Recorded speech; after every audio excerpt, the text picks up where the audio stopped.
Jananam sukadam maranam karunam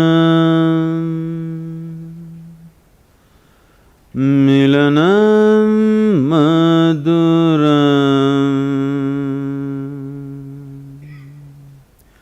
smaranam karunam kalavashadiha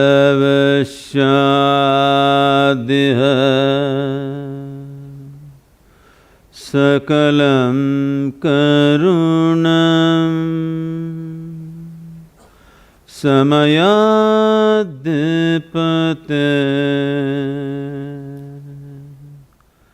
akilam karunam.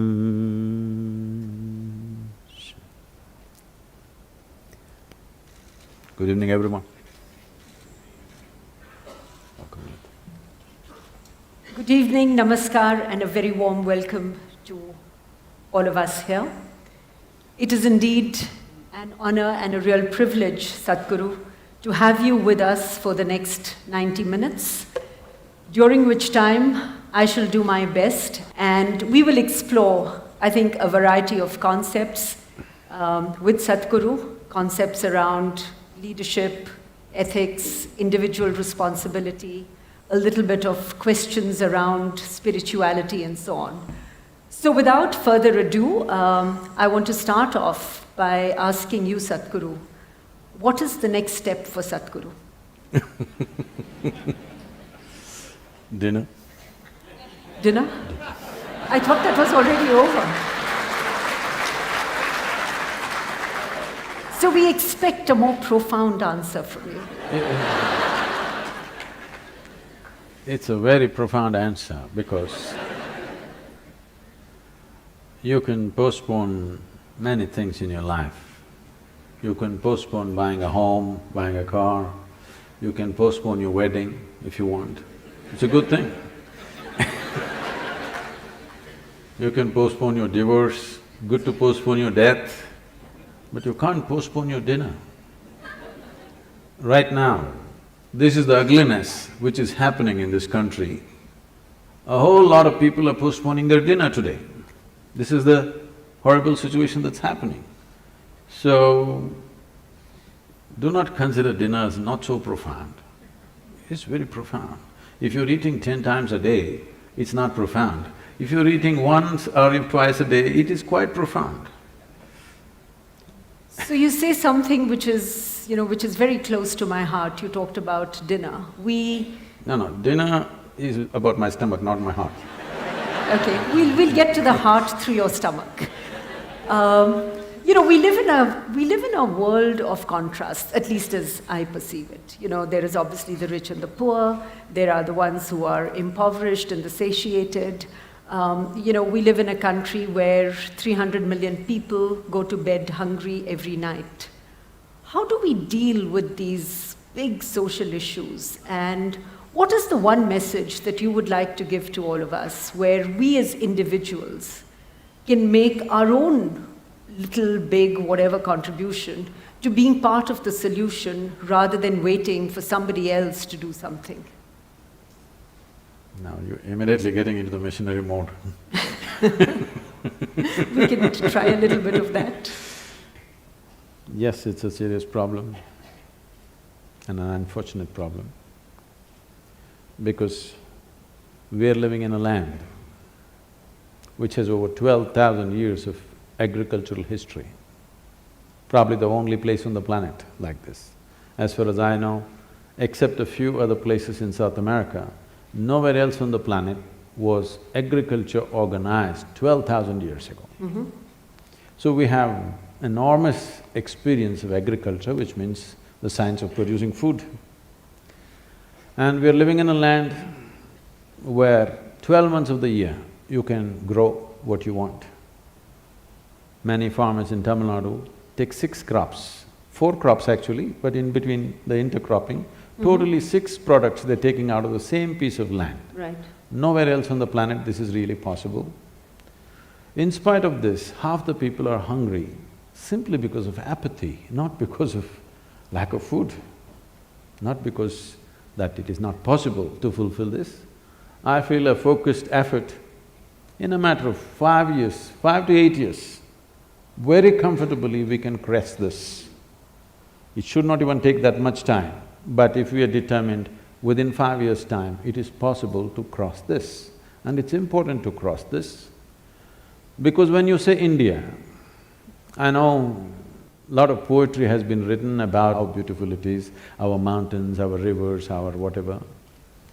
But for 1.25 billion people, you neither have enough mountains, nor rivers, nor land, not even a piece of sky, believe me. The only thing that you have is people. If these people are well-nourished, competent, inspired, this can be the greatest miracle. But right now, 60% of India's population, even their skeletal system has not grown to full size. Or in other words, we are producing a totally underdeveloped humanity.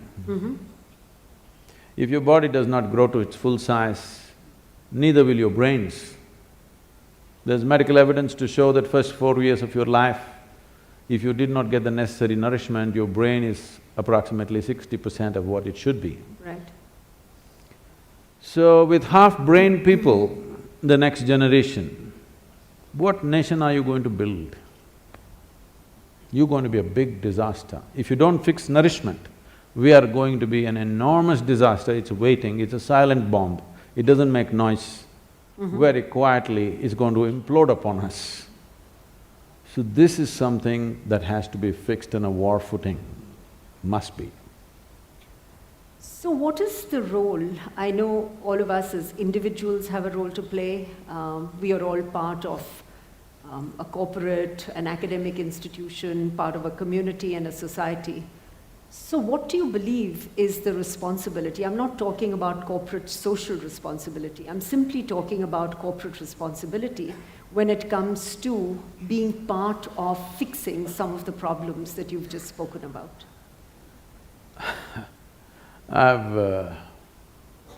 No, we are very much involved with nourishment, education, health of the rural populations. I've been talking to many leading lights. Not much light out there.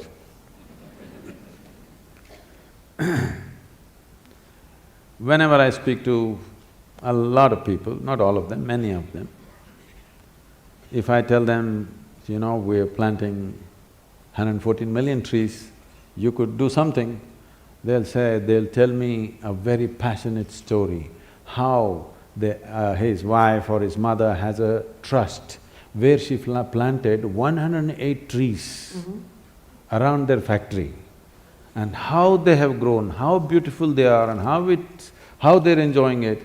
In all this passion, I just, okay, what's there to say? 108 trees are good, I'm not saying no, but if your capacity was only 108, I'll bow down to you. Your capacity is 108 million, not 108. But you're satisfying yourself with 108. You talk about nourishment, you say, you know what, my maid's children, they were so malnourished, 3 of them, every Sunday we feed them. These kind of stories I've heard of great compassion and love. So, there is a whole culture of doing something for your satisfaction or doing something because you want to buy a ticket to heaven.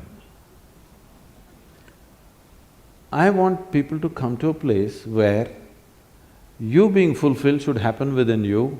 If you want to go to heaven, please leave. But if you want to be a solution, there's another way to work. Right. I fed 2 children and I feel very happy. It's all right, I appreciate that. I'm glad for those 2 children. But this is not a solution, this is only for satisfaction. So it's time, at least those people who are in a certain level of capability, I would say, when I say capability, all of you are thinking, oh, okay, some big corporate leader. I'm saying all of you are in a certain level of capability. who should see how to bring a solution, not do something for your silly satisfaction. You can be satisfied by eating food, by simply sitting quietly, by sleeping well, doing whatever. Satisfaction need not come through somebody else's suffering. You don't have to fulfill your satisfaction because of this, somebody is suffering, that is not the basis of your suffering. And if you buy a ticket to heaven through that suffering, I don't know, heaven will turn into hell probably for you. I hope it does. I couldn't agree with you more. So I want to explore two or three other dimensions that you spoke about. You spoke about capacity, you spoke about leadership. So talk to us a little bit about what you see as… who are leaders and what is leadership? Is there a difference? Is it… I know there's a lot of talk about leadership and wanting to become leaders. I don't think anybody should try to become a leader. It's quite obscene that I want to become a leader, that means all of you should be what? I don't know. I don't know what you would like to call yourself. It's not about you wanting to become a leader or someone wanting to become a leader. Because of a certain thing that you have done within yourself, or a certain level of observation, or a certain intelligence, or a certain experience, you are able to see something that most people are not able to see. The moment you're able to see something, then people will naturally look up to you as a leader because you're seeing something that they cannot see. And if you become a leader, there are many ways to become a leader. You can get elected, you can get selected, you can work it, you can pull other people down and become a leader, or simply people will rise you as a leader because they see that either you're able to see something or you're able to do something which they themselves cannot do. I feel this is the way leadership should happen, if you want to call it that someone is able to see something and do something that others cannot do, so everybody wishes he must take charge of the situation because naturally he will be able to do something that the others will not be able to do. So what is the quality of leadership? Leadership means once you sit on a perch, you better see clearer than others, otherwise you'll make a ridiculous fool of yourself. There's a whole, in the nation certain things have been happening. Right. Somebody sits on a perch and he doesn't see any better than you, he looks like a fool immediately. So, it is not about you wanting to sit on the perch, you wanting to see something must get you to the perch. Not because you want to be above everybody else, you get to the perch. So what is the quality of a leader? I don't think there's any particular quality. One thing is, a leader means his sense of life is beyond himself. It's not about… his sense of identity is beyond himself. Somebody becomes a leader because he is willing to think and feel and act for more people than himself. If you act for yourself, you're called self-centered. If you just act for the sake of 2 or 3 people you gather in the form of family, you are named as Dhritarashtra. There are modern names for that.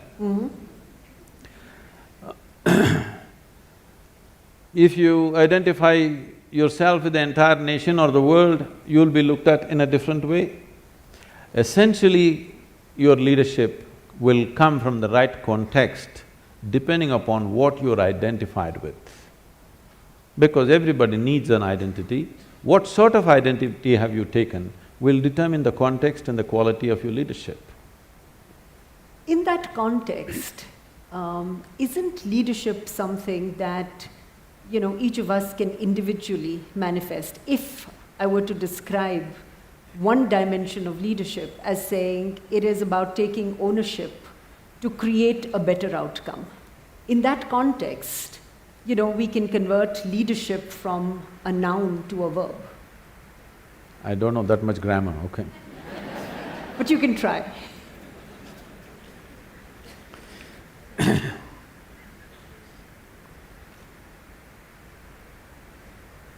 See, whatever we do, every human activity, the purpose of an activity is to produce something. Production may be a safety pin, a computer, love, joy, health, well-being, it doesn't matter what. We want to produce something. When we act, we want it to be effective. How small an act or how big an act is not the important. We want something to happen effectively, which means it's a question of efficiency, it's a question of with how little, how much more you could do. That's what makes you… Because all of us have the same amount of time in a day. People always tell me, Sadhguru, you had such a long day. I said, unfortunately, there's no long day, God, they give me only 24 hours. I would like to bargain for more, but it's not happening. You can make it more by increasing your efficiency, the way you function, including people as a part of yourself, where other people will function as a part of you so that you don't have to bother about so many things around you. In this sense, you can enhance what you do. But time-wise, all of us have the same time, we can't help it. Right. So, how much can you produce, in how little time, in how little material is the question.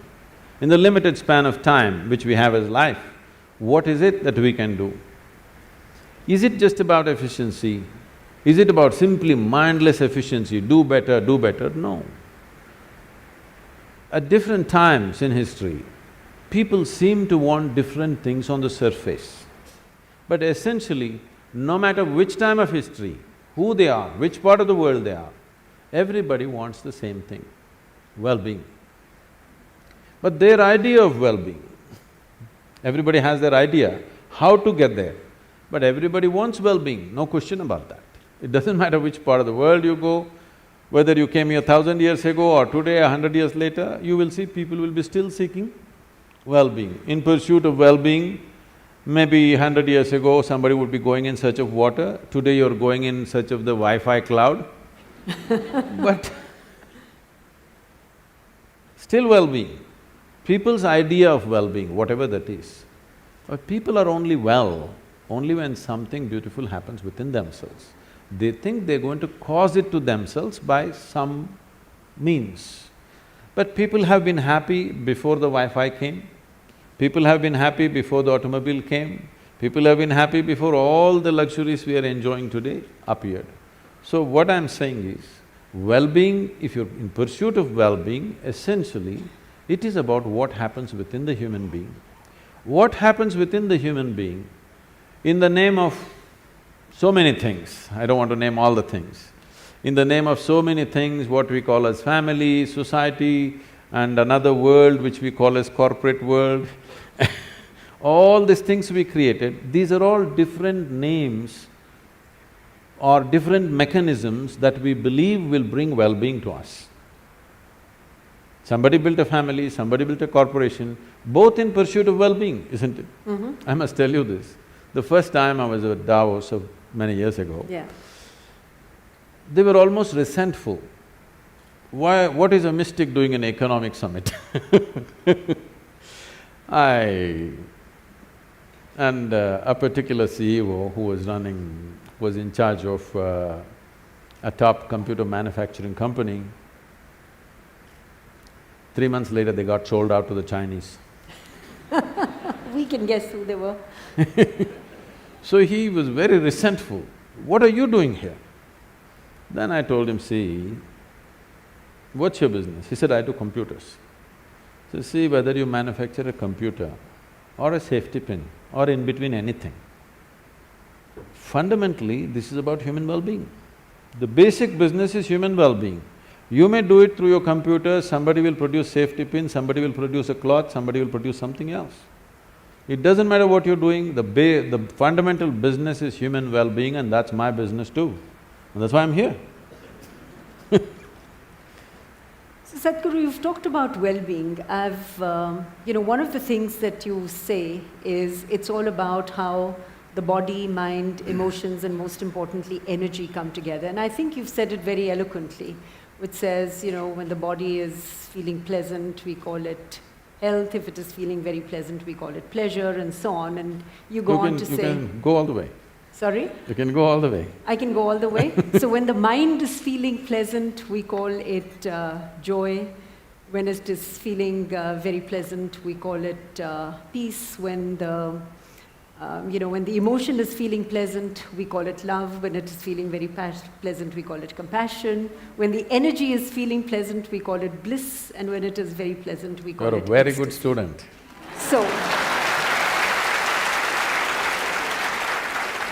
So here's the question. Can you just elaborate on what you really mean? What is the difference between bliss and ecstasy? For people who are not mystics, what does it look like? I think I need to clarify this accusation of being a mystic. On a certain day, 2 cows were grazing on the English meadow. English cows. Got it? The Thomas Hardy kind. One cow said to the other, "What is your opinion about the mad cow disease?"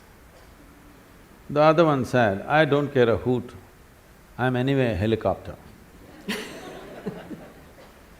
So what a mystic means is that there is no mistake about his perception as to who he is.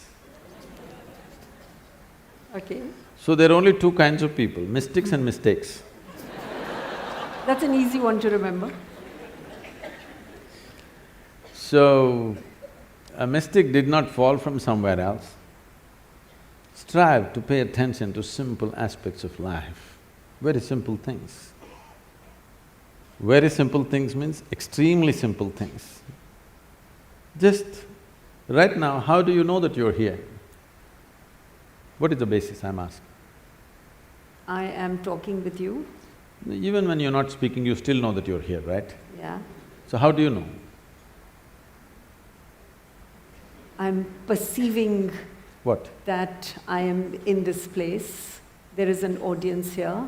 We're in No, conversation. even if you close your eyes, you're I still have here, a right? mindfulness. I'm attentive to the fact that I'm in conversation.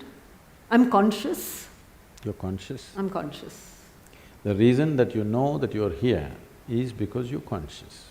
How do you know that you have a body? Because I can move my hand.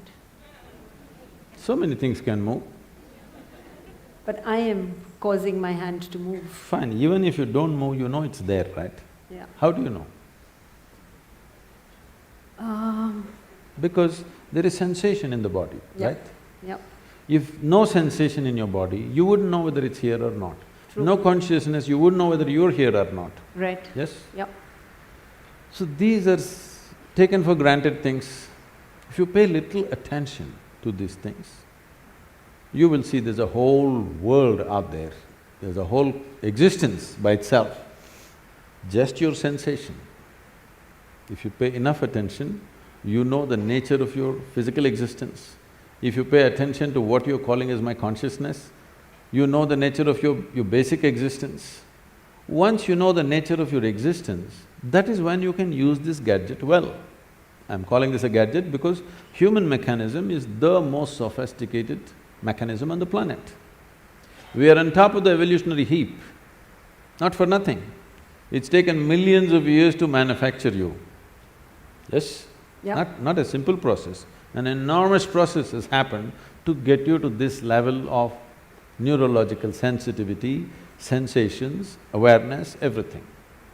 So these are the keys of your existence. But everybody is reading a book or they're looking at the cosmos through their iPhone. Nobody's paying attention to this because this is the basis of your existence. Only if you know this, you can employ this to its fullest capability. Even if you take your cell phone, the more you know about it, the better you can use it, isn't it? Right. The same with this. So what this whole unnecessarily exaggeration is not the word, unnecessarily decorated thing about self-realization means is, you know more about this or you know everything that's worth knowing about this. That means you can use this whichever way you want.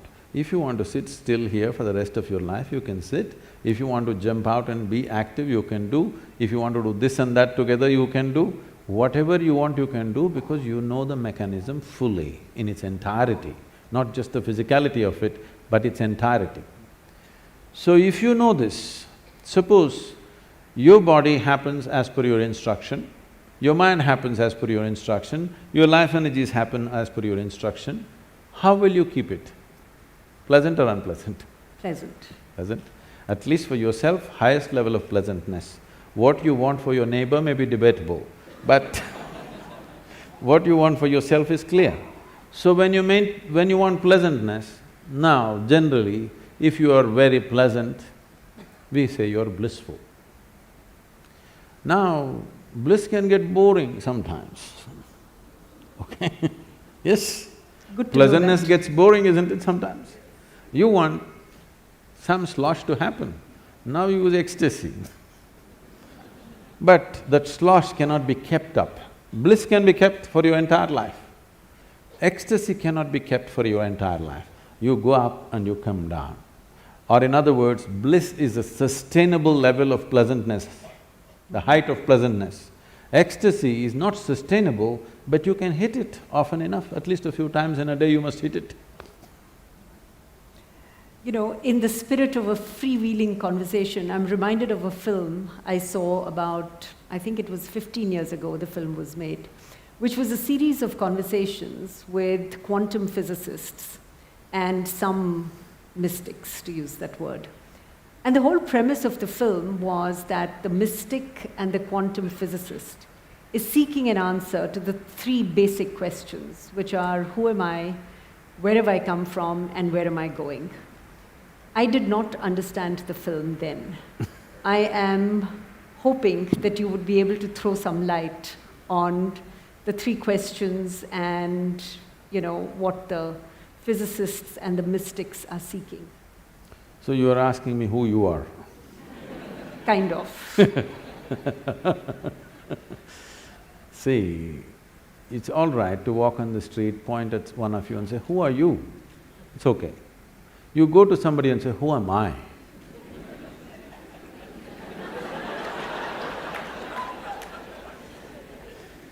This happened in the Cincinnati airport.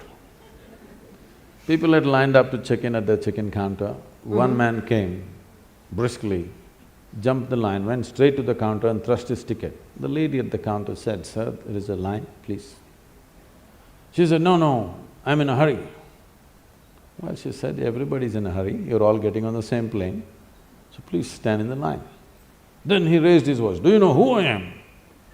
She looked at him, promptly picked up the microphone and said, there is a man here who does not know who he is, can somebody help him?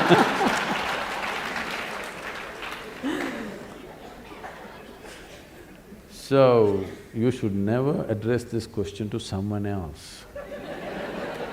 All these so-called whatever, I don't know, I don't want to make comments, they all picked it up because that Ramana Maharshi's book, I think, became famous in California, okay? Everywhere you go, everybody's talking, who am I, who are you? Who am I is a question that should be addressed within you, digging every time you ask it, digging it deeper and deeper and deeper into yourself. You never go and ask somebody, who am I? That smacks of something else. I was teaching a program in Los Angeles, and this is maybe 150, 200 people. Half of them are all Hollywood types, and a whole lot of them look alike, many especially women, not because they're sisters, because they have the same doctor.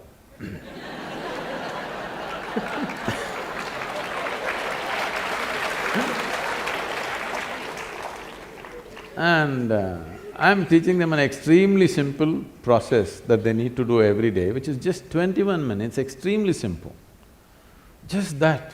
They're saying, Sadhguru, you're teaching us all these things. But Ramana Maharshi said, you don't have to do anything. Oh, Ramana came all this way from Tiruvannamalai. I said, yes, he is absolutely correct. You don't have to do anything. And he did nothing. He simply sat in one place like this, 14 years. Rats came and bit into his thighs, festering wounds, worms came out of it, but he did nothing, simply sat. Said, you people are made like this, if a mosquito bites you, you'll call 911. You don't talk about doing nothing. Ramana talks about doing nothing, leave that, that's not your business. You are made like this, you don't talk about doing nothing. Ramana talked about, who am I, who am I? You never utter this to anybody. Don't ever go on… please all of you, don't go somewhere and ask someone, who am I? You can ask them, who are you? So, who am I is not even a question that you need to articulate. When I just said, the more you know about it, the better you can exist here. Not necessarily… don't always think about a human being like he's some kind of a machine, how much he has to produce, there's no such thing. But how he exists is important. When you sit here, how are you within yourself is important. What you wear may be socially important. What you drive may be important somewhere else. What kind of home you live in may be important for some other reason. But existentially, there's only one thing important. How are you within yourself? Are you pleasant or unpleasant every moment of your life? In 24 hours, how many moments of pleasantness, how many moments of unpleasantness, and how much support does it need to keep you pleasant? That's a question. Right now, in pursuit of human well-being, we've ripped the planet apart and still well-being is not happening. Comfort has happened, convenience has happened, well-being for sure has not happened, isn't it? As a generation of people, we are the most comfortable generation ever. Never before anybody could even imagine these things. But we cannot say we are the most joyful or blissful or ecstatic generation, no. Are we worse than others? I don't believe so.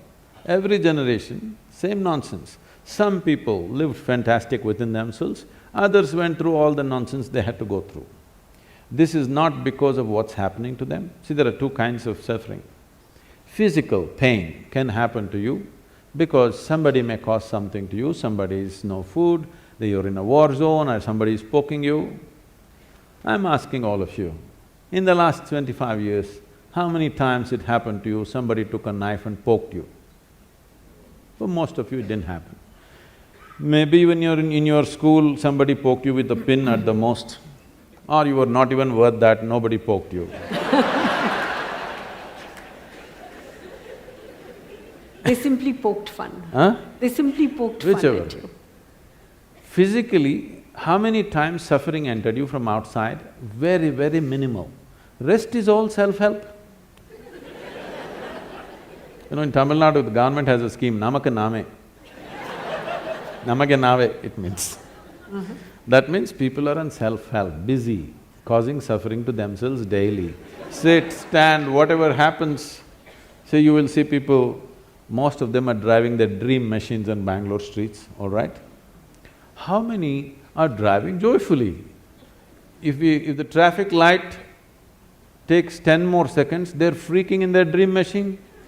Is it not a blessing that you bought this dream machine after working for whatever number of years? Why don't you… the traffic is making sure you stay in your dream machine for a little longer, what's your problem?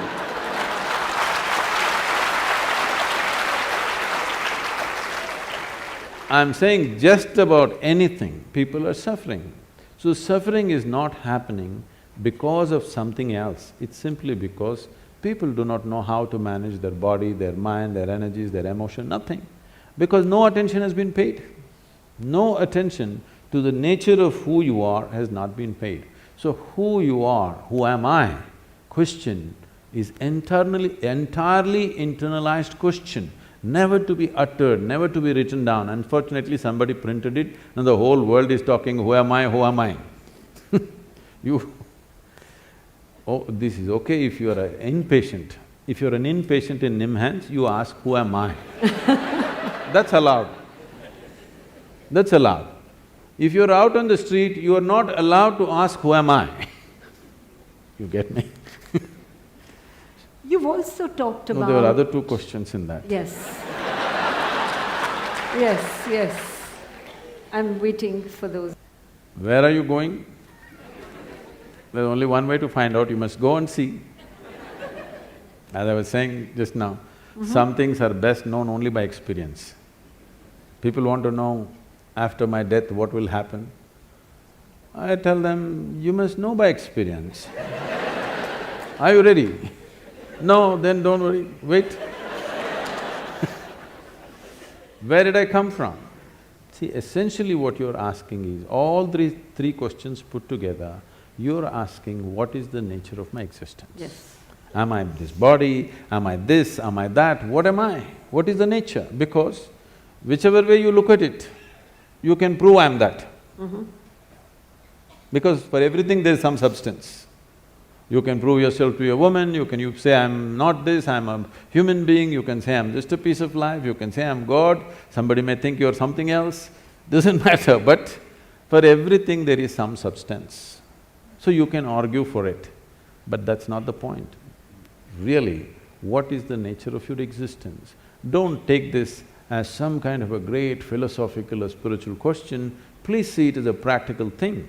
If you want to know how to use this camera well, the more you know about it, the better it is. You agree with me? Hello? Yes. Similarly, if you want to use this human being properly, the more you know about it, the better it is. So self-realization is a very practical thing, not an esoteric thing.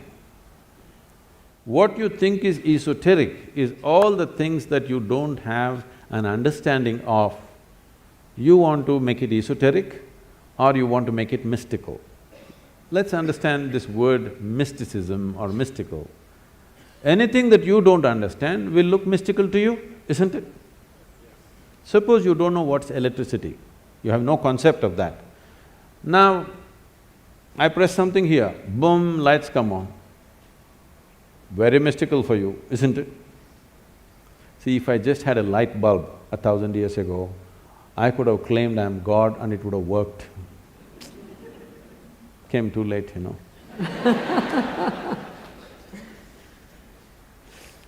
So, the more you know about it, the better you will live.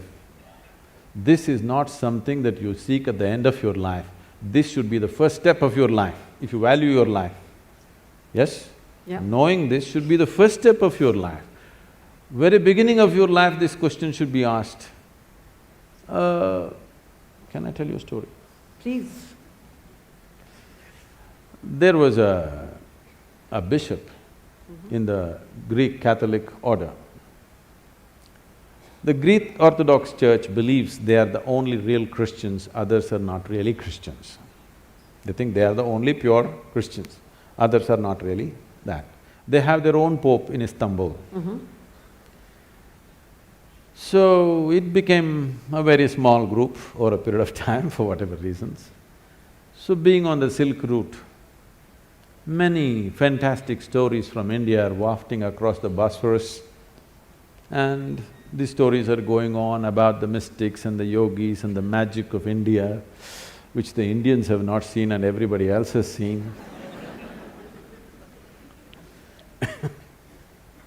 So he always wanted to go to India. But being a man of cloth, he could not really choose where to go. After 60 years of age, when he semi-retired, he got an opportunity and he came to southern India. And he found the right kind of guides. Somebody told him, you go up this mountain, and they gave him the landmarks, and here there's one yogi, he is the right one to meet for you. So he climbed up the mountain. The man is not made for mountains. You know, mountains demand certain things from you. So he went up, and as they had said, there was a yogi sitting in front of a cave, blissed out. He went and he had heard that if you see an Indian yogi, you have to prostrate. But for that also, you need some fitness. This is a part of the Indian thing because that's the only exercise most Indians do. So whatever you see, you just bow down. But now they've learned… A shortcut there too. Yes, the idea is to touch the floor. Every time you keep doing it through the day, it's a good exercise, you don't have to spend extra time for exercise. So he struggled and scraping himself and sat up. All this commotion, the yogi opened his eyes and smiled. So the bishop asked, "Can I ask you a question?" The yogi said, "By all means." The bishop asked, "What is life?" This is after 16. The damn question you should have asked when you were 6, at least 16 you must have asked.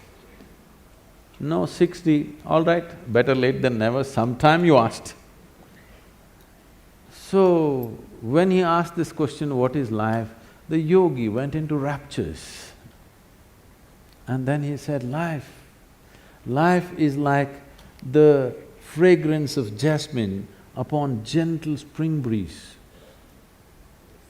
The bishop looked like this, what? Fragrance of jasmine on gentle spring breeze? But our teacher told us, life is like a thorn. Once it gets into you, if you sit it hurts, if you lie down it hurts, if you stand up it hurts. And you're saying it is fragrance of jasmine, spring breeze and all this stuff.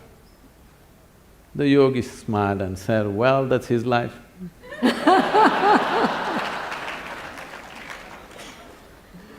So, we have never paid attention to the most important dimension of who you are.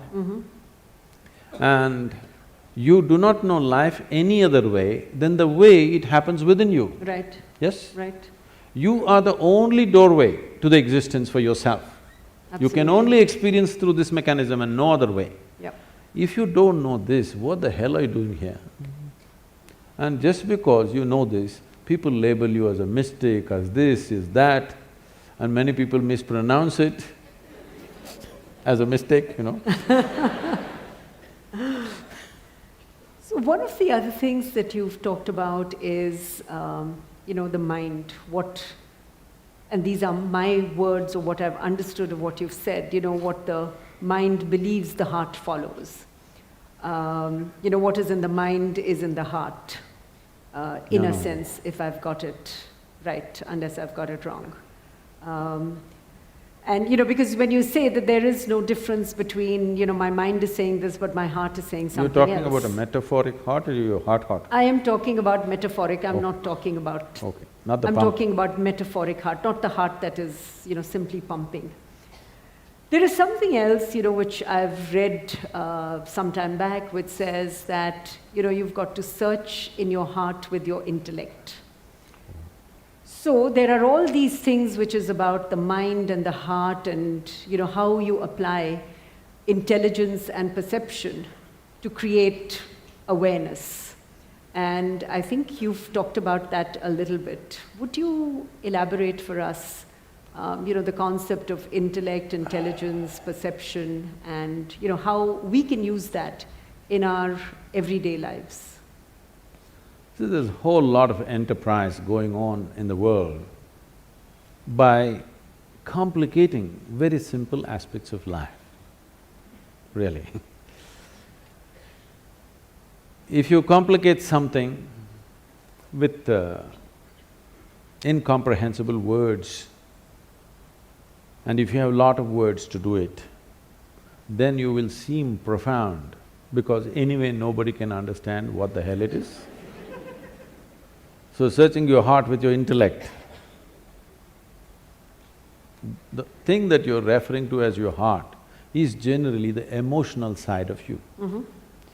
So you're separating what is thought and what is emotion. Let me ask you a simple question. If you look at yourself carefully in your day-to-day activity, you will notice this. The way you think is the way you emote. Right now, if I think you are such a wonderful person, I will have sweet emotions towards you.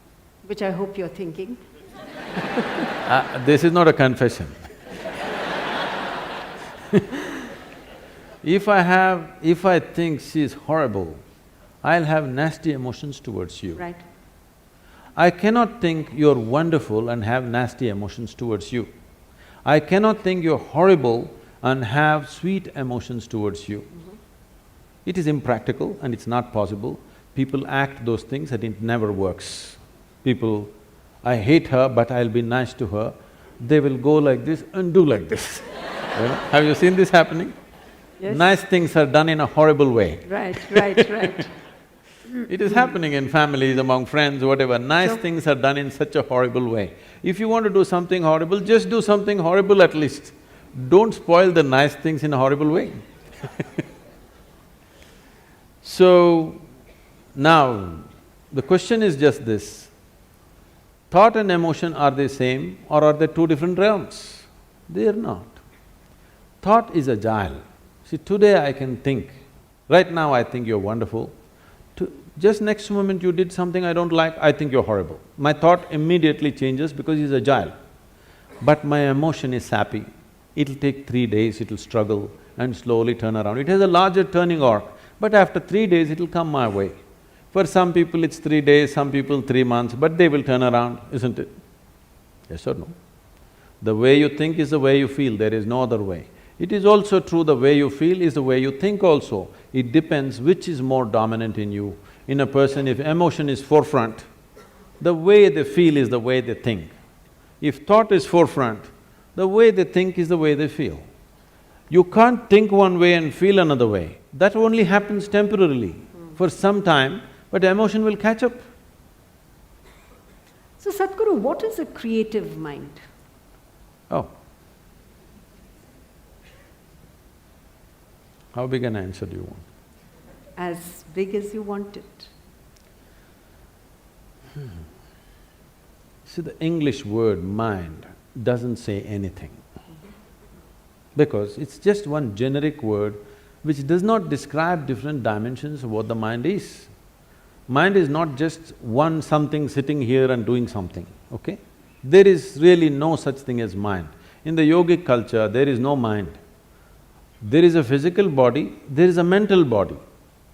Because what you're calling as mind right now is a certain combination of memory and intelligence. There is memory in your body, more memory in your body than you can imagine. If I have to get at you again, it's okay, I'm picking on you, okay? You definitely don't remember how your great-great-great-great-great-grandmother looked like, but her nose is sitting on your face right now. Yes? Yes. You don't remember a thing consciously, but your body remembers 100%. How 10 generations ago your grandmother was, your body still remembers. 1,000,000 years ago how your forefathers were, your body remembers, isn't it? It's not forgotten and it's not going to forget. Your mind is not capable of this kind of memory. Your body has 1,000,000,000,000 times more memory than your so-called brain. This whole shift towards the brain and intellectual process is a European malice. They gave too much significance to thought.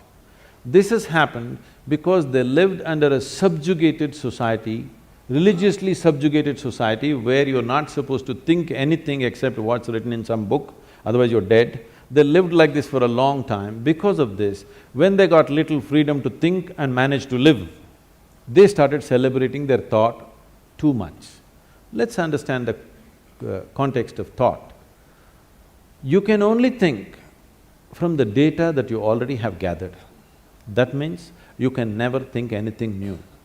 You can recycle it, you can rehash it, you can produce permutations and combinations of it, but you cannot think something absolutely new. It is not in the nature of the thought to come up with something new. It can only recycle the past.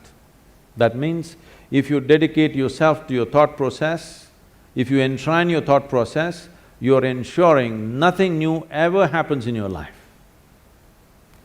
So thought need not be celebrated like this. That's why in this culture, thought has never been given so much significance. What you think is your psychological drama. We don't think much about that because it's your drama. Your drama is important for you, somebody else's drama is important for them. Everybody thinks their drama is the most important drama in the universe. This is everybody's experience because they're so identified with their own psychological drama. This psychological drama should not determine the nature of your life because this is just a small happening compared to the life process. Life is a much deeper intelligence than intellect. We can look at… the yogic system looks at the mind as 16 parts. Those 16 parts are further broken and they're taken up to 84,000 parts. But now if I talk about 84,000, already there's a segment which says no, so I will make it 4. I'm taking away 80, okay? I'm being fair to you. Only 4. 4 fundamental parts.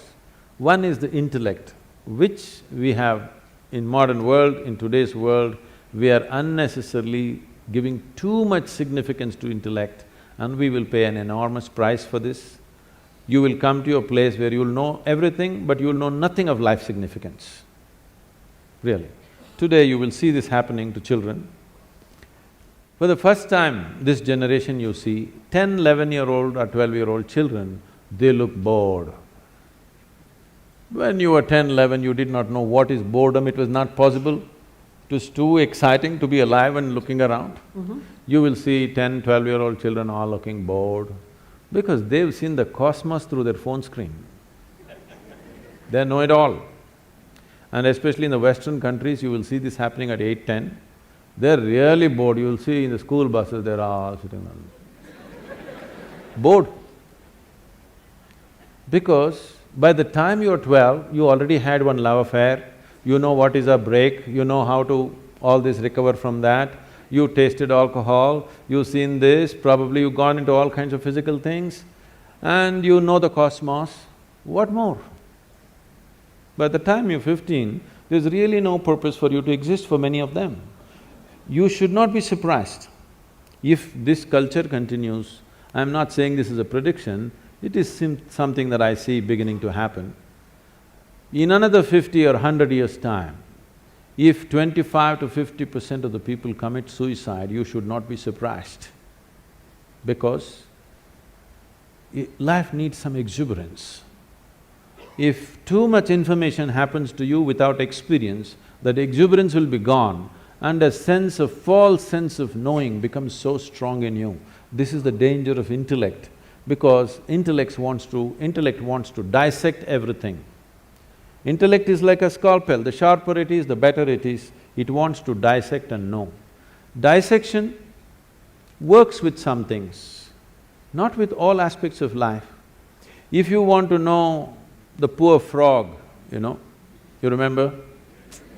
The poor frog that you crucified and cut, and great knowledge you acquired from all that torture is unbelievable. How much knowledge you know. For the torture that frog went through, how much knowledge you have acquired is quite unbelievable. All that you got to know. Now you got interest, suddenly you got interested, the mother that you had ignored, you want to know your mother today. Please get yourself a sharp knife, start the dissection. You may know everything about her liver, kidney, heart, but you won't have a mother left, that's all. So life cannot be known by breaking it up. You can know physical things by breaking it up. You cannot know life by breaking it into pieces. But this is the nature of the intellect. The whole modern science has evolved from human intellect. Because it's produced technological benefits, you can't argue against it, because people, yeah. They think they're scientists, they know nothing about science. They're just enjoying their iPhone. They think they're scientists because they can do this. No, technology is fine, it's brought much comfort and convenience, but it will not bring life to us. So intellect is like this. Intellect will be useful only depending upon what it is identified with and what is held, what holds this, how steadily. So the next dimension of the mind, the first one is called as buddhi, which is the intellect, the second one is called as ahankara. Ahankara does not mean ego, this, that, it means the identity. Whatever you identified with, your intellect functions only around that. Simple, if you just identify with a nation, if you say, I'm an Indian, everything Indian looks beautiful.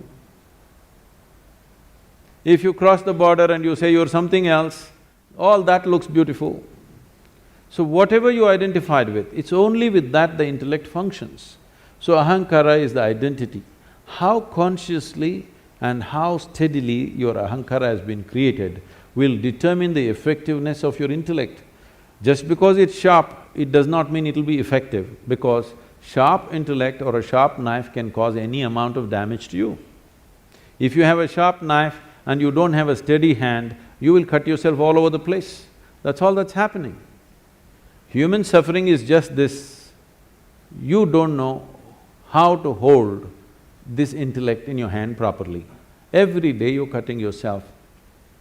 All suffering is on self-help because your own mind causing this to you all the time. No matter what happens, people suffer, whichever way they suffer, because they don't know how to hold this intellect. If you had the mind of an earthworm, you would be quite peaceful. Yes? You're trying to do it in so many ways to reduce the sharpness of the intellect by drink, by drug, by overeating, by doing all kinds of things somehow to take away the sharpness because the damn thing hurts. It hurts not because that's its nature, it hurts because you do not know how to hold it. The next dimension of the mind is called as manas, which is a huge volume of memory. It is not here or there, entire body carries memory. So, manomaya kosha, this is called a huge sack of memory. This memory is in various stacks, we'll not go into all these details considering some people have said a clear no. They don't want to have a mind, I'm sorry, they don't want to know anything about the mind. So the fourth dimension of the mind is called as chitta. Chitta means it's pure intelligence. It is unsullied by memory. It has no trace of any kind of memory, it's just pure intelligence. If you touch this, then you have access to what you're referring to as the source of creation, because all kinds of things might have been fed to you. God is this, God is love, God is compassion, God is kind, whatever. Somebody come, stand on the edge of this stage, say all the prayer you want to say and fall. Let me see whether compassion happens to you or a cracked bone happens to you. I would like to check, all right? All these things have been made up because whatever somebody is deprived of, they will attribute that quality to their idea of God. Your ideas of God have come only because you do not know how this whole creation happened. Because you don't have an answer, you made it up. Because you're a human being, you said a big human being is sitting up there. Oh, how can you do all this? If somebody asks, he has 10 hands, so he does lot of things, not like you. Whatever, it's all right for children. But essentially because you do not know how creation happened, you are coming up with explanations. So that which is the source of creation, don't believe what I say, what anybody says. Pay attention to one piece of creation. Just take a flower, pay attention to this, pay an attention to a leaf or an atom or an ant. All you will see is phenomenal intelligence beyond anything you can imagine, yes? But nobody told you God is intelligence. But this culture has said this to you in many ways. They told you Chidakasha, Chidambara and so many things to tell you if you touch your chit, the whole existence becomes yours. Everything that's worth knowing is right here because you have access to the source of creation. So these are the four dimensions of your mind. Unfortunately, the modern education thinks by just feeding information and keeping the intellect reasonably sharp, everything is going to happen.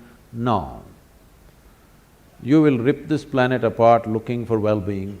You may lose the planet, or you may manage to go to another planet and start your work again there. But well-being will not happen. If well-being has to happen, you have to dig a little deeper into this one, otherwise, no.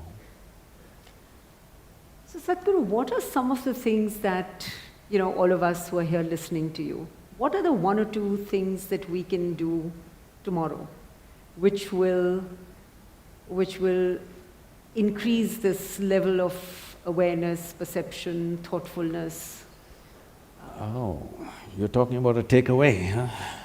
In a sense, but an enduring takeaway. It's not lighthearted, it's not, because we've heard a lot, and I'm sitting here and saying, okay, so what do I do differently tomorrow?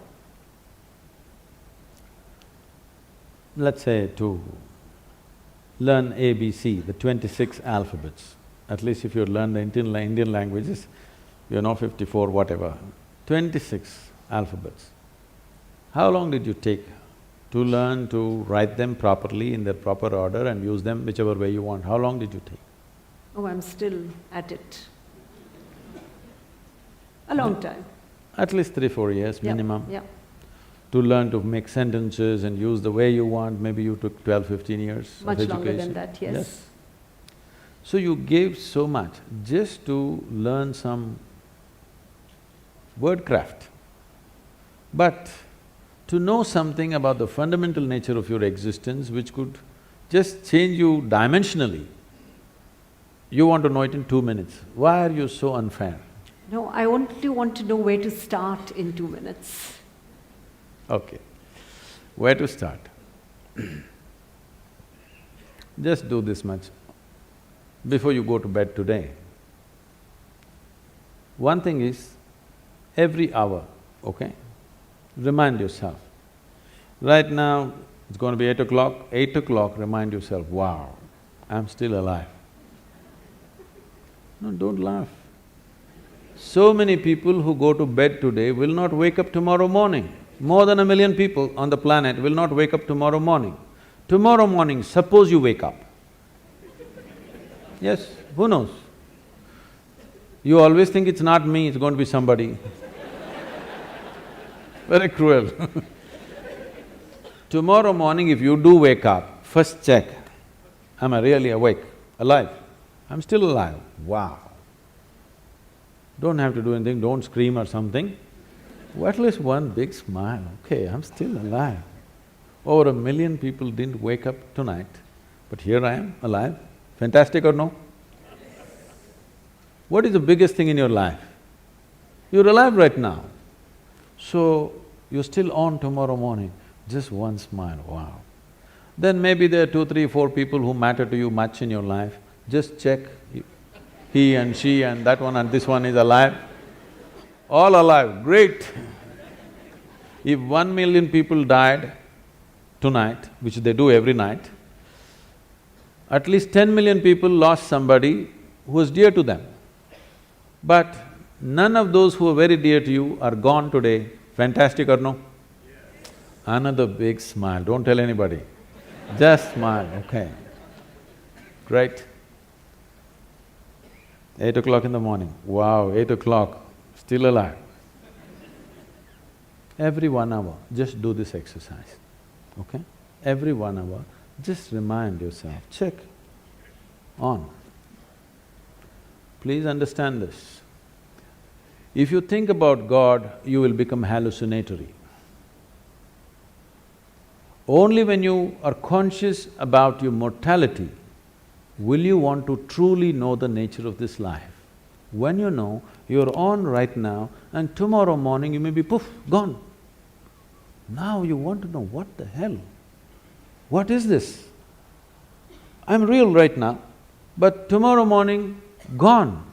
So many people who are so real and on, suddenly gone. Can't believe, where did they go? But you thought about it for 10 minutes and then you got busy. You had to text, my father is dead. But remind yourself of your own mortality, let the question deepen. If you can do it every moment, it's great. If you cannot, at least once an hour, remind yourself that you're mortal. You're not immortal, you're mortal. If you know that you're mortal, suddenly you will see in a few days you have no time to do any nonsense which doesn't mean anything to you. You will do only what really matters to your life. You have no time to do any rubbish with anybody. You will have time only to do the best things that you want to do, what you truly care to do in your life, and nothing other than that. And that's what you should be doing because it's a very limited amount of time.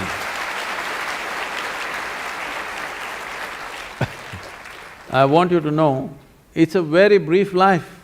That is if you're a joyful person. If you're a miserable person, of course it's a long life. So, if you're joyful, if you live for 100 years, it's gone too quickly. If you're miserable, what a long life you will live, you know. So it's a very brief life. You should not be doing anything other than what truly matters to you, isn't it? Yes or no? Yes. But you're doing so much nonsense which doesn't mean anything to you simply because you think you're immortal.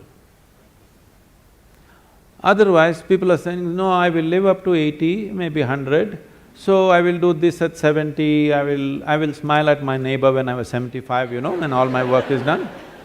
When all the property issues are settled, after that I'll smile at him. There is no such guarantee. Has anybody here come with a guarantee card for 2 days? No, you could be dead tomorrow morning. I'm not wishing that, I bless you with a long life, but it's possible, right? Every day it's happening to a million people means, can't it be you and me tomorrow morning, I'm asking? Yes or no? Yes. If you are conscious of your mortality, becoming aware will naturally happen because the significance of being alive will blossom. You used all kinds of words which are straight from the American coast, mindfulness, awareness, mental alertness. No, you need to separate these things. Being mentally alert will help you to survive better. If I'm mentally alert, I can drive better, I can do my work better, I can do something else better. It's survival. Right. Awareness is not about survival. When I first asked you the question, how do you know that you're here?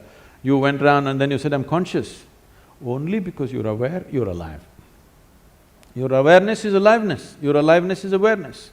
The question is only about how alive. Lot of people think if they're 50% alive, it's pretty good. Yes, you can survive 50%. But you need to understand, if we want to torture somebody, if you want to torture somebody, what would you do? You'll kill them? Suppose you got employment in hell, let's say.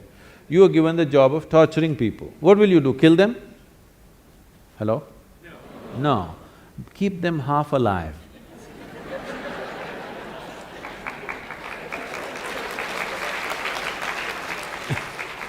If you keep them half alive, that's called torture.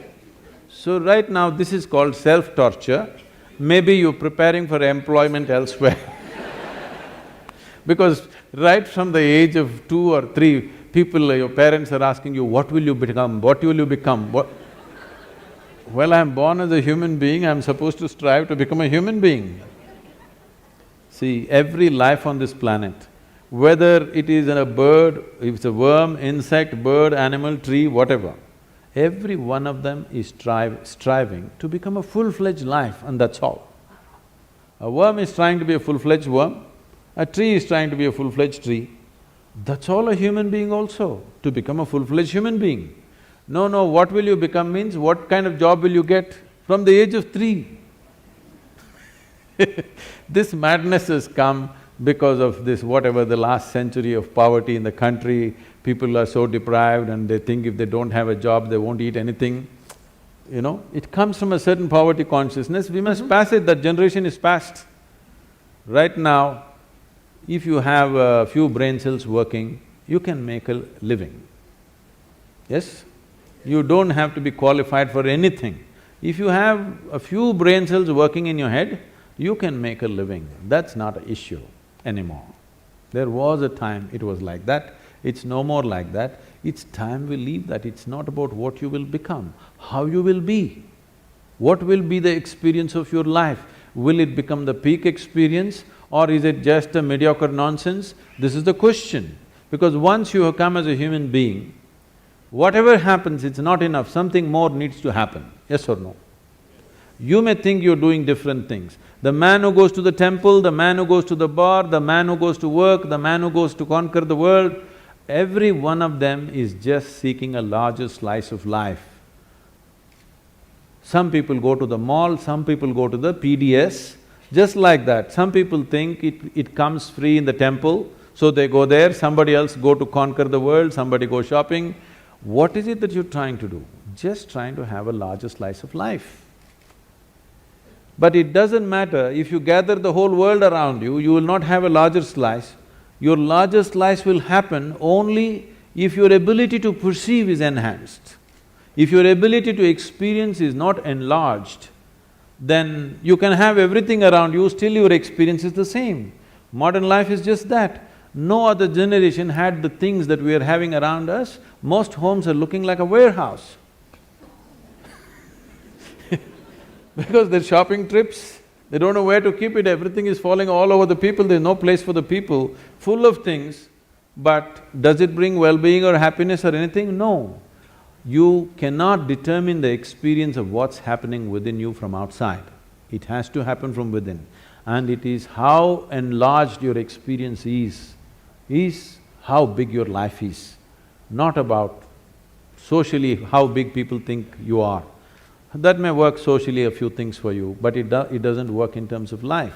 So when we say awareness, we are talking about the essential ingredient of life, because only because you're aware, you're alive, isn't it so? Yes? Now the question is, how alive? If we have to use an analogy, right now this light is, blinding me. Now, if you reduce the voltage, it'll be like this, it'll light up only that much. But they want it to light up everything, so they turned up the voltage. So if you turn down the voltage, you'll see only this much, if you turn it up, you'll see that much, if you really turn it up, you'll see the entire hall. Awareness is the same thing. Because you're conscious or you're aware, you know something. If you become little more aware, you will know something more. If you know little more aware, something more. All these words are connected. Prajna, the word guru, all these things are connected because prajna means you're conscious. Because you're conscious, depending upon the intensity of your consciousness, accordingly your vision of everything around you is enhanced. Now the word guru means, gu means darkness, it's a four-letter word, Ru means dispeller. Yeah. So a guru is not supposed to teach you something, he is not supposed to give you a philosophy, not supposed to give you an ideology. It is just that he is supposed to throw little more light. Little more light means, if suppose this hall is dark and you're only able to see the first two rows, you're not able to see them. If I flashed a torchlight, you saw, oh, all those people, the whole world out there. But I switched off the torch. Then you know, there is something, now I have to see. What do I need? I need a torch beam of my own, okay? Right. This is the job. Because the children in the home where I'm staying, they're declaring, he's not like a guru, he doesn't talk like a guru, he doesn't look like a guru, he doesn't walk like a guru, he's not a guru. I'm very glad, I'm getting certified. Yes, yes. Now, about seeing everything the way it is, because if I want to walk through this, there are a whole lot of people right now, belief systems. You believe in God, all right? Now, I know in the corporate world, people have shifted this, I believe in myself. Which is somewhat misplaced, but that's okay. Both are misplaced, and they produce different kinds of impacts. Absolutely. See, belief means what? Essentially, belief means you're unwilling to admit what you do not know as I do not know. Whatever you do not know, you believe. If you believe, what it does to you is, it'll give you confidence. Confidence without clarity is a disaster. Right now, let us say, I cannot see these people, my vision is not clear. But I have great confidence, I'm going to walk through these people. You know what I will do? I'll step over everybody and go, because I'm very confident, the whole lot of people like this. If my vision is clear, I will go through this without even touching anybody. If my vision is not clear and I have no confidence, I will ask, please can somebody show me the way? But now I have no clarity, but I have confidence. It's a disastrous process. So believing in God, believing in yourself, believing in anything means, it's just a B word, You're just bullshitting yourself about something that you do not know. Right, right. What is the problem? What I know, what I do not know, I do not know. What is the problem with this? If this much sincerity enters your life, come to this much. What I know, I know. What I do not know, I do not know. I don't believe anything, I don't disbelieve anything. I'm willing to look at everything. You will become a sensible human being, and every 1 hour you remind yourself you're mortal and celebrate with a smile that you're still alive, you will see wonders will happen to you. Thank you. Great.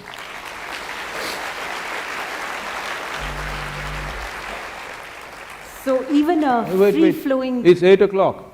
No, we have more time, we have more time. I was just going to say… I'm not saying that, it's 8 o'clock, you're still alive, wow! We are all alive. That's the collective celebration. Okay, so even a free-flowing conversation is limited by time. We've got about 20 minutes left, and what I'd like to do is throw the floor open to questions from any of you. My question is directed, very simple. I learned a simple process which says that, whenever doubt arises in our life, doubt the doubt. And whenever trust arises, trust the trust.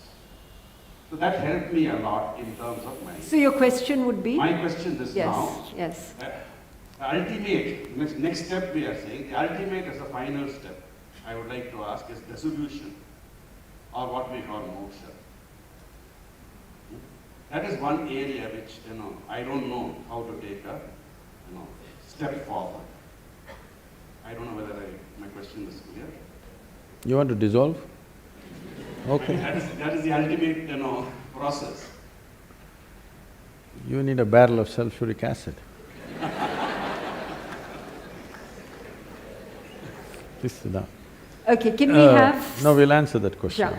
Should we take 1 or 2 other questions, if you're okay with that? But you won't get this kind of a question. Okay, we won't get this. All right. All right. The reason why the so-called spiritual process has fallen upon ridicule in the world is, well, there may be few entrepreneurs who do their own things, leave them. I'm not going into that. But the reason why spiritual process has become ridiculous on the planet is because people try to do the highest things on the street side without the necessary committed atmosphere, without the necessary focus, simply talk about mukti, moksha, In the previous generation, everybody talked about mukti, moksha just about anywhere, sitting, standing. Whenever life became miserable, they want moksha. When it's going well, they forget about moksha. Their idea of moksha itself is convoluted. So this is important. With all due respect to everybody who's spoken about these things, maybe those things were spoken in a certain atmosphere, to a certain individual, towards a certain purpose. I think it's quite irresponsible, first of all, to print that in a book and just everybody reads it without knowing the context of what it is, without having gone through the journey that person who asked that question is gone through. The question doesn't have depth. Answers we can give any number, all you will do is you will pick up more words from today evening and it's not going to do anything. If you're serious about it, if you're really serious about it, if you're serious about your journey, leave all this, first of all, get rid of all the jargon, all the spiritual jargon. Just come to this much. How much of you is sense? How much of you is nonsense? Sit down, unprejudiced, just make an evaluation, just an accountant's job, okay? How much of you is, let me use the right appropriate word, sense, and how much of you is nonsense? Every day, sieve it out, you will see it's not an easy job. And ask some of you, 2 friends of yours and 2 people who don't like you, also to assess you. You need an outside opinion, isn't it? Second opinion is always good. You will see it's a great cleansing process. Instead of talking mukti, moksha, dissolution, sushupti, something else, these are all words. Anybody can pick up Sanskrit words. What is the point? Let's take all the scriptures, all the teachings, all the philosophies, all the great things that people have spoken about. all of them are worth nothing compared to a single existential step that you took inward. If you take one step, it is worth more than all the scriptures in the universe put together.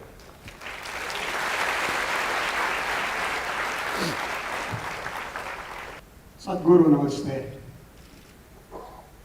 You spoke about the energy, manas, chitta, ahankara and all that. The existence of all these is the basic, that is the body. And the body is the composition of the Panchabhutas. Each one has got his own energies. Would you kindly throw light on those 5 energies which is making us here, speaking, listening to you and all that, please?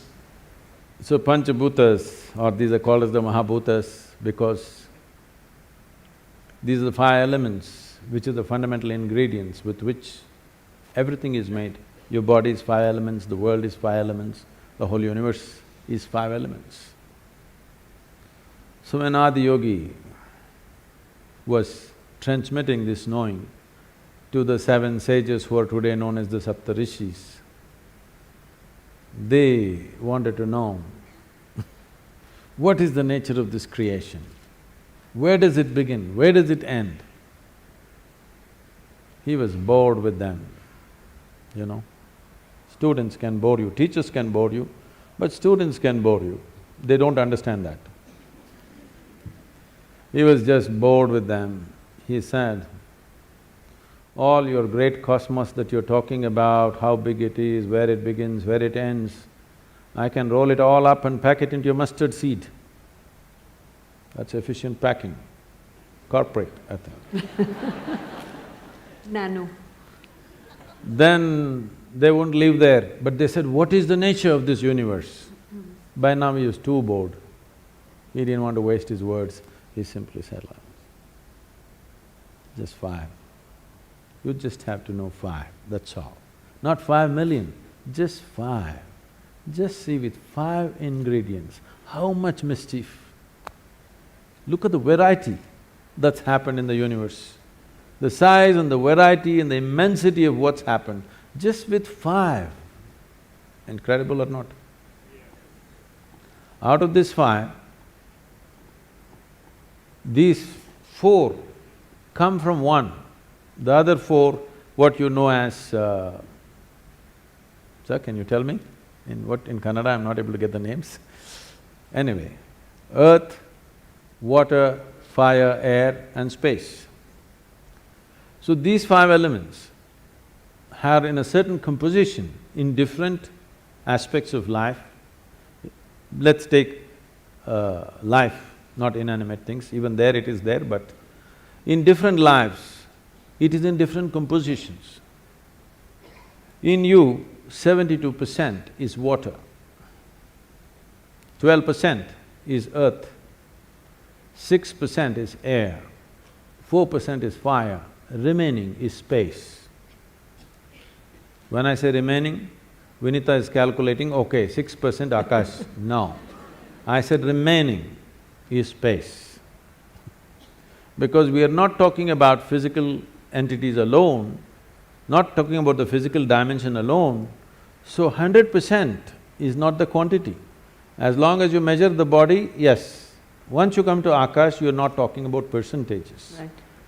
So what you're referring to as Akash, because the word Akash is being loosely used today in common language, the word Akash did not mean sky, it meant the 5th element. Because your eyes cannot see beyond the 5th element. Only in the night you are able to see beyond that.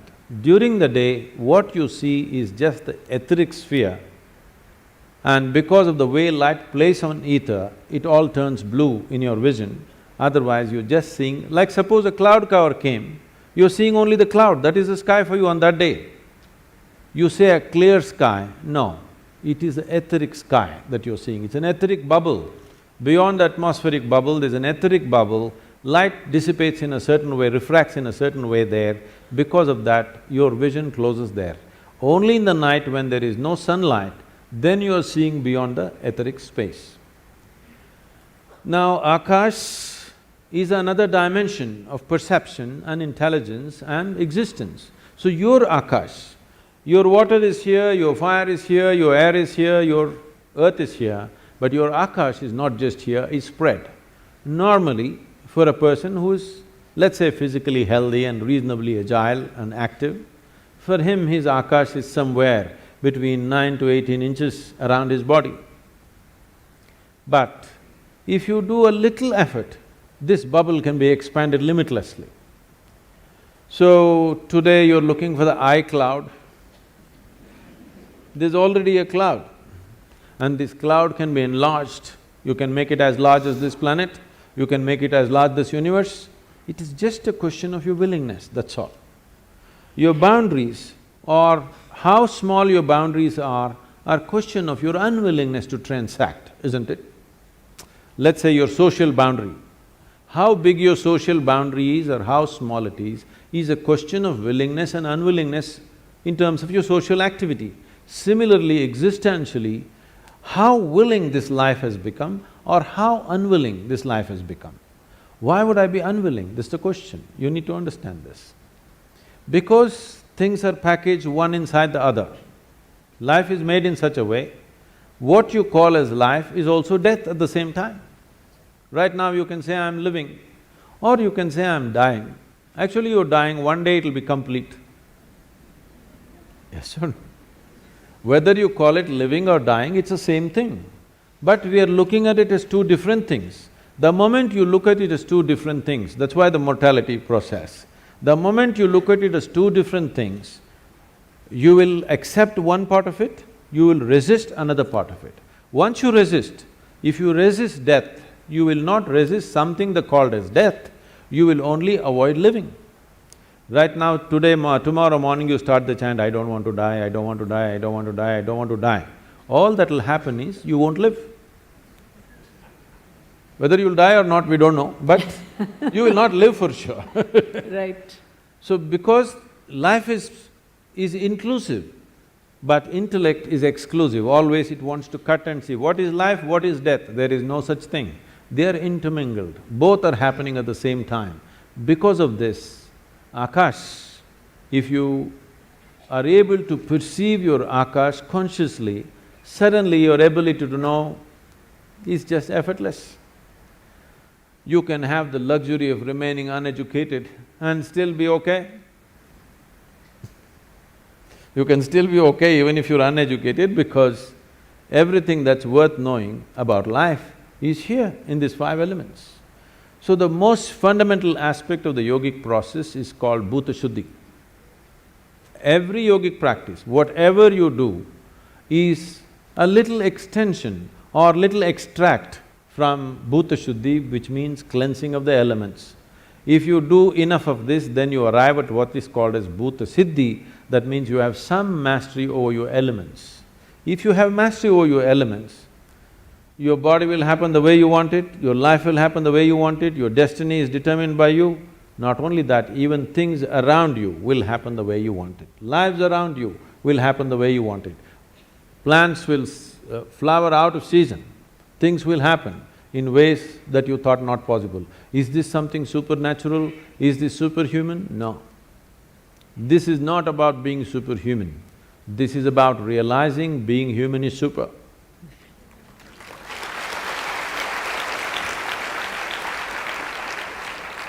And the nature of the five elements, what they are, how they function, an enormous amount of study and science and experiential dimensions to it has been done in this land. Unfortunately, we are ignoring all that and trying to handle everything on the chemical level for health and well-being, which is a very, unfortunately, very rudimentary way of handling life. When we see all this whole way of treating human beings with chemicals and stuff has become relevant only because we are overpopulated and too crowded and all this. If you were little more spread out, if you lived in your own land, if you lived in the jungle, you most probably did not get any infectious diseases, okay? Only for infectious diseases, chemical warfare is okay. But for chronic ailments, it's something that happening because you lost fundamental balance. One most fundamental thing is if one of the elements is not in tune, this will do horrible things to you. So one simple way is, in this culture they taught you, if you have to eat your food, first you bow down to it. You are not saying thank you to any god, okay? Please don't do this. If at all, if you want to thank somebody, thank that poor farmer who doesn't eat what he grows and gives it to you. We are not thanking any gods, we are not looking up and saying thanks for the daily bread, whatever. We are just bowing down to the food because we know how you treat the food, accordingly it behaves within you. Today there is enormous amount of study which shows, for example, water. This water has enormous memory. If I just as much as look at it in a certain way, its molecular composition changes, not the chemical composition, but the molecular composition changes and it behaves differently. Lot of experimentation has happened about this, and today they've come up with something called imploding water, where some of you might have experienced this. Suppose you went to a waterfall and the water that is falling with great force, if you touch the water, it feels silky. Have you ever noticed this? Yes? If it goes down 2 miles and then touch it, it won't feel like that. Only there it feels silky because the water is imploding into itself. Now they've created imploding machines, you can implode the water and you feed this water to your plants. With 10% of irrigation, you can get the same results, simply because the water is imploded. These imploding machines which were made in UK, we are kind of getting them for the local farmers, so that the water is imploded. With minimal water you can grow the same crops, because just changing the molecular composition changes so much. We've always known this. This is why do you think people go to a temple and they're dying for the 2 drops of water? Because the water is supposed to have the memory of the divine, supposed to be in touch with the deity, and there is supposed to be memory, and you take it and it's supposed to work. If this whole science is managed properly, but today we don't know how it is in most of the places, but the possibility of changing how the water behaves within you just by treating it differently. Before drinking, just bow down to the water, don't see it as a commodity, it's not a commodity. It is life-making ingredient. This is more important than your mother, father, your children, anybody, isn't it so? What is in this vessel right now? Please tell me, I want you to hear that. Yes. Yes, because if you don't drink it for 1 day, you will not want anybody. You want only this. No, we're talking about the real thing. So the 5 elements, if you learn to handle them properly, simple thing, whatever, the earth that you walk upon, air that you breathe, water that you drink, food that you eat, and the sky, 3 times a day, consciously, just put your hands together for these things. These are the life-making ingredients. Your life is made out of this. Just approach it differently. You will see your health situation, your sense of well-being, your stability, everything will be greatly enhanced. If you want to do proper practice of Bhuta Shuddhi, please come, we have elaborate systems of Bhuta Shuddhi. Probably nowhere else in the world right now these kind of systems are offered, but they will need a certain amount of preparation and absolute dedication to pursue them. I have been seeing your videos in YouTube. This is the first time that I'm seeing you live. So I have a basic questions which will help everyone here. Everyone talks about, knowing ourselves, and the first step is going inside. And then the way to go inside is meditation. And when I please, don't I never said such things. I don't know which everyone said those things. Okay, so then how do we go inside? That is the question. Inside what? You're already inside the hall. Inside what? Inside ourselves. Oh. Okay, that is the truth of the first step of knowing answers for all the questions. If going inside is the answer, then how do we do that? First of all, you must understand what is inside, okay, and what is outside. If you do not understand what is inside and outside, then you will go to all the wrong places. Now, what is inside?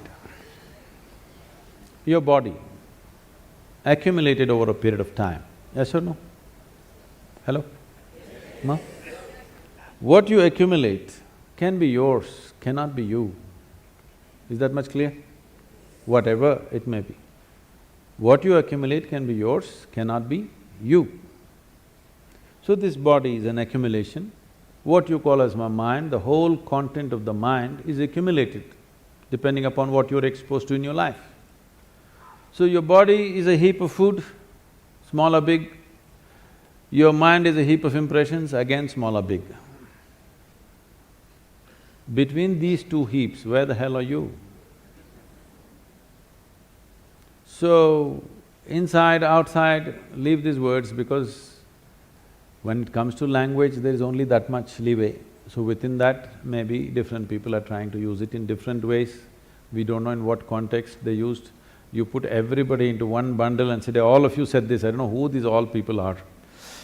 Different people employed different methods around them, looking at the people around them, what was best suitable for the people around them, accordingly they would have worked most probably. If they're genuine, they would have worked with the people around them, not with concepts from somewhere. Looking at an individual person, you will do something, what works for that person. What you do with this person may not work for another person, you'll have to do something else with that person. But you're talking about a generic inward-outward. So first determine what is inward-outward. Everything is outward right now. The world is outside, body is also external material, all the material in the mind also is external. So what is this inward you're talking about? Then you will immediately say, Atma, Paramatma, soul, this one. Now you're going into belief system. You don't know. You know you have a body, yes? Hello? Yes. Please check your neighbors. You know you have a body. You believe you have a mind. But to some extent you know. But rest is belief. Yes or no? Yes. I'm not questioning whether it's true or false, let's not go there at all. But it's belief, it's not yet in your experience. If you talk about something which is not yet in your experience, to put it bluntly, you're just a bloody liar. That's what it means. But because lies are holy, lies are written in scriptures, lies are repeated by all kinds of people who are dressed in different ways which are supposed to be holy though ridiculous, because of this, you're not supposed to question these words. Anywhere you go, first thing is people say, Sadhguru, what about the soul? Then ask them, which soul, right or left?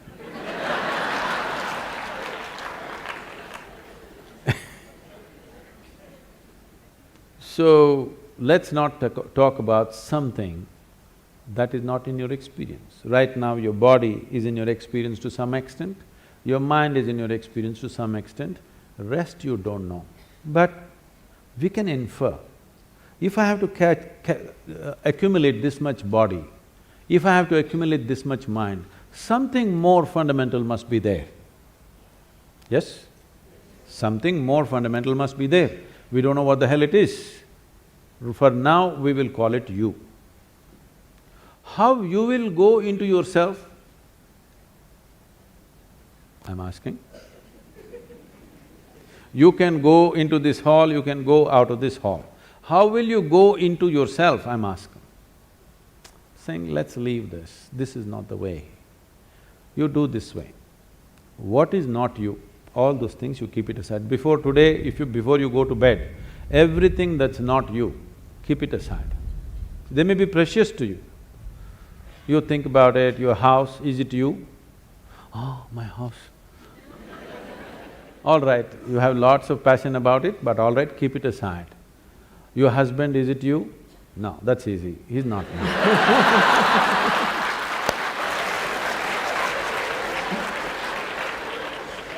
My children, are they me? Oh, little difficulty, but no, they're not me.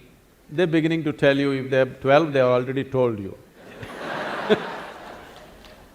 So the clothes that you wear, is that you? No. The body that you wear, is that you? No. All these thoughts and emotion, is this you? No. Everything that's not you, keep it in one heap. Not physically, Just do this mentally. Keep everything aside. Let me see. Every day you practice this. One day when you successfully keep everything aside that you are not, what you are will be there.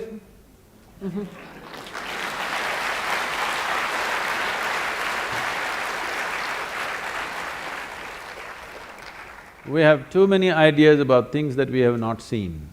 It's a big problem. Shankaran Pillai went to Britannia. Can You I? heard the story, yes.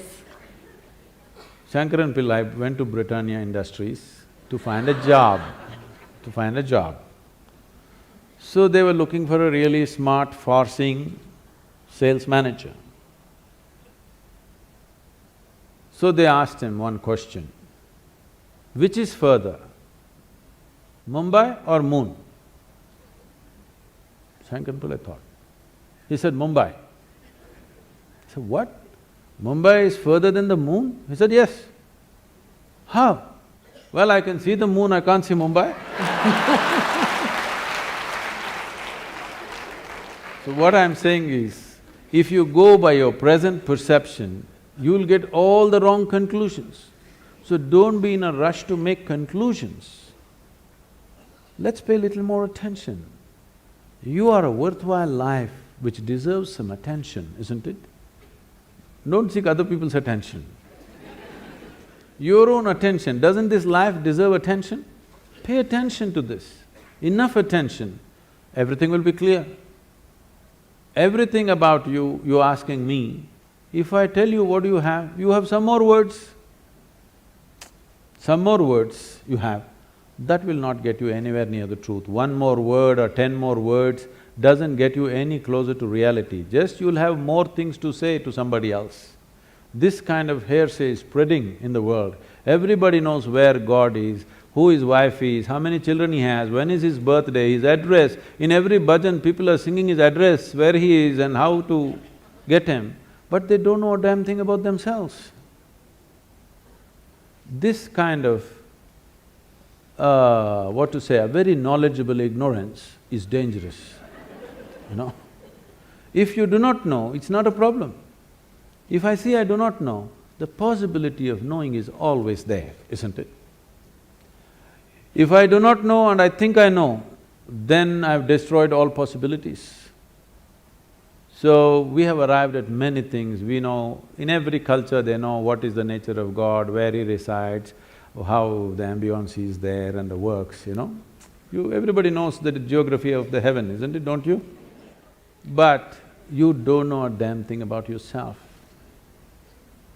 It's time we paid attention because everything you know it only the way it's projected in the firmament of your mind. You don't know anything any other way, yes or no? So, what you need to fix is, you are seeing everything in a mirror of your mind and the mirror is wonky. First fix it.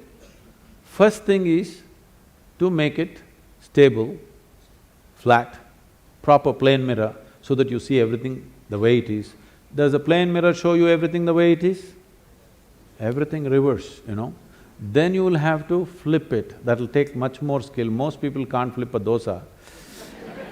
Now, to flip the whole universe, the whole life that is reflecting in your mind, to flip it over without shattering it into pieces will take much more, but the first thing is to level out the mirror so that it shows you everything the way it is, not some other way. Right now, everything is seen depending upon how you're identified with something. Every identity has distorted the mirror of your mind and it shows you things in completely different way than the way it is. First thing is, stop talking about things that you do not know. No soul, no Atman, no Paramatman, no God, no divine, no heaven. Talk about something that you know, and then the longing to take the next step will become strong. Otherwise, when you know the geography of the heaven, what is the need to pay attention to anything? It's very dangerous. Thank you very much for being here. Thank you very much. Thank you. Thank you, Sadhguru. Take one row for you. Thank you. Thank you. Thank you.